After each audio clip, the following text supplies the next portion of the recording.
a tale of two knives. Stick around and see which one makes the cut. The world of PFD knives is a small one. I could only find about 5 models. And although they have many design features in common, maybe the most they have in common is the price.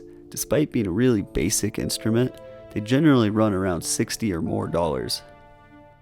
There are a few features you'll find in nearly every single PFD knife. The main one being a blunted tip. That's so in an emergency you don't accidentally stab anything, like yourself, someone else, or your inflatable raft. Additionally, you will find a quick release, which allows you to easily access your knife while keeping it secure when you don't need it. You will also find that there's a specialty clip for mounting it onto your PFD. Usually it should fit on that little square or diamond thing with 4 rectangular slots in it. They generally also will have a rubberized grip so they can grip while wet, a serrated and a non-serrated edge, and of course a generally waterproof design. So I set off to find the cheapest knife I could that shared at least most of these features, and that led me to Amazon, where I found this beauty. This is our cheapo Japanese diving knife. It comes mostly as shown, but the colors were a little off, and what I was most disappointed in was the locking mechanism is actually different than what is shown on Amazon. Here's a page for the NRS Copilot, which is the one I purchased. It's a little deceiving. It doesn't show that it comes with the holder or sheath that it clips into. However, it is $60 as opposed to $12, and the color is accurate. This is the Japanese dive knife, and the clip specifically. It's pretty brittle plastic, and it's made more for a belt. See how deep it is? Here's the clip on the NRS Copilot. You can see how much flatter it is, and that's because it's purpose built for a PFD clip. That's what it's made for. Here's the NRS's locking system. It's metal, and it's pretty robust, and it actually is spring-loaded too, so it pops out when you unlock it. It seems really secure, has a nice satisfying click on the way in and out, and I'm very impressed by it. This is the locking system for our dive knife.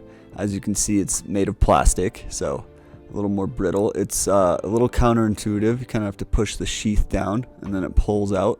It doesn't spring load out, and I was able to actually get it to come off just by pulling hard sometimes. A closer look at the blade on this Japanese one shows that it has a serrated side, a non-serrated side, and also a little sort of rope belt cutter there. So it also has nowhere to really push down with your thumb because it's blade everywhere, which is not ideal. Also, I have pretty average sized hands, and this thing is tiny, really does not fit in the hand well at all. It's kind of slippery, and it has that weird little bump. It would fit great in a child's hand. As you can see on the NRS one, we have only one side with the blade, which doesn't give you as much distance for cutting, but it does give you a really handy area to put your thumb, so you can put a lot more pressure on it if you'd like. Feels really good in the hand. The rubber's super solid, and there's a close-up of that thumb sort of area, serrated and non-serrated on the same edge. Alright, so up next we are going to do a cutting test with each of the blades through a pretty standard piece of nylon rope that you'd find on the river. Up first we have the Japanese blade, and it flies right through that. Pretty impressive. It's that was the non-serrated side.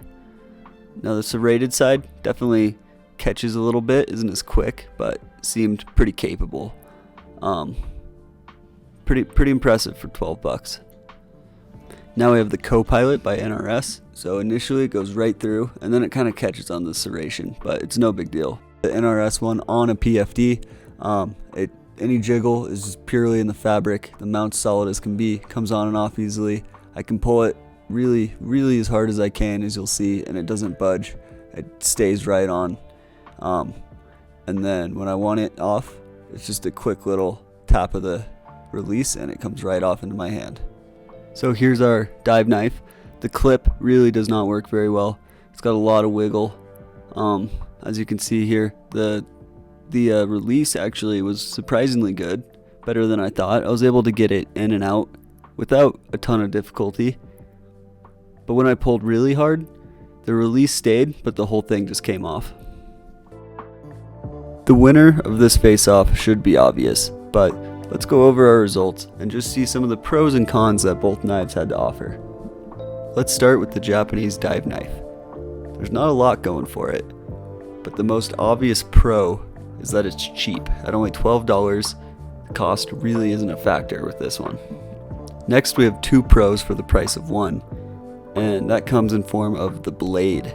So the first one, it just cut through the rope really well, and that was a little unexpected with the low price. And then the second one, which I think is more important personally, is the blade being double-sided is a big plus, because it gives you a much larger cutting surface for both the serration and the non-serrated sections of the blade. Alright, let's move on to the lengthier section, the cons. So with this cheap knife, there was, as expected, going to be a lot of downsides. First, we'll start with the handle. Just the shape of it was really uncomfortable, and it didn't seem to fit my pretty average sized hand. And it really just seemed like it was designed for a child almost. Continuing with the handle theme, it was made of a really slick plastic. It was hard to hold on to when dry, and in a critical situation where your hand might be cold and the knife's wet, I think it would be really difficult to hold on to. And then I wish there was a little flat spot on the back of the blade on one or both sides that you could put your thumb on to really push harder. That's missing, and if you try to do that with your thumb, it'll go right into the sharp part of the blade and probably cut it. Additionally, we have the quick release. The quick release did actually work, and it worked better than I thought it would, but its construction is plastic and cheap, thin plastic at that, and I really do not think it would be very hard for this quick release to fail.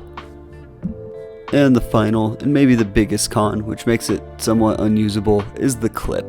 The clip is plastic and brittle, but it's also really got a lot of depth to it, and it really did not fit securely in the life jacket mounting square. I'm sure there's a name for it, I don't know what it is, but that made it more unusable than any other single feature, in my opinion. By this point of the video, it should be obvious, but I'll say it anyway, just for the sake of redundancy. Do not buy this as a PFD knife. Alright, let's review the NRS Copilot knife. This one was our obvious winner, but we'll look at every feature individually. The first pro is going to be the grip. For me, it fit my hand perfectly, and like I said, I have a pretty average sized hand. The next pro is also the grip, and this time I'm going to talk about the material. It's made of a really durable feeling and really grippy rubber that I would trust, especially if my hand was cold and or wet. Another minor pro is the backside of the blade. Since it is only one side with the edge, has a nice firm spot you can put your thumb to really push down hard.